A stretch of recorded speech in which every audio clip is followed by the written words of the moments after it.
কেউ কথা রাখেনি। ৩৩ বছর কাটল, কেউ কথা রাখেনি।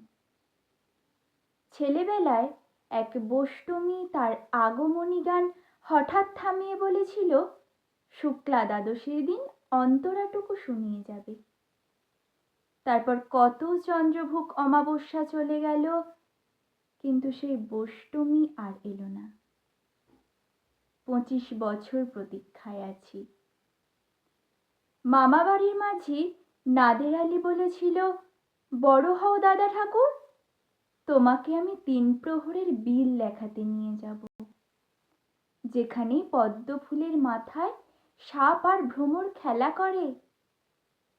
নাদের আলী, আমি আর কত বড় হব? আমার মাথায় ঘরের ছাদ ফুঁড়ে আকাশ স্পর্শ করলে তারপর তুমি আমায় 3 প্রহরের বিল লেখাবে? একটা রয়্যাল গুলি কিনতে পারিনি কখনো। লাঠি লজেন্স দেখিয়ে দেখিয়ে চুষেছে লস্কর বাড়ির ছেলেরা। ভিখেরির মতন চৌধুরীদের গেটে দাঁড়িয়ে দেখেছি ভিতরে রাস উৎসব।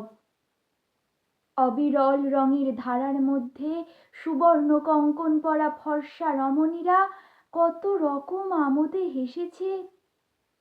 আমার দিকে তারা ফিরেও চায়নি।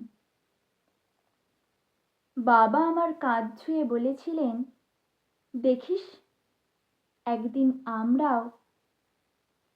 বাবা এখন অন্ধ, আমাদের দেখা হয়নি কিছুই। সেই রয়্যালগুলি, সেই লাঠি লজেন্স, সেই রাস উৎসব। বুকের মধ্যে সুগন্ধি রুমাল চেপে বরুণা বলেছিল, যেদিন আমার সত্যিকারের ভালোবাসবে সেদিন আমার বুকেও এরকম আতরের গন্ধ হবে। ভালোবাসার জন্য আমি হাতের মুঠোয় প্রাণ নিয়েছি। দুরন্ত ষাঁড়ের চোখে বেঁধেছি লাল কাপড়। বিশ্ব সংসার তন্ন তন্ন করে খুঁজে এনেছি 108টা নীল পদ্ম। তবু কথা রাখেনি বরুণা। এখন তার বুকে শুধুই মাংসের গন্ধ। এখন সে যে কোনো নারী, কেউ কথা রাখেনি। 33 বছর কাটল, কেউ কথা রাখে না।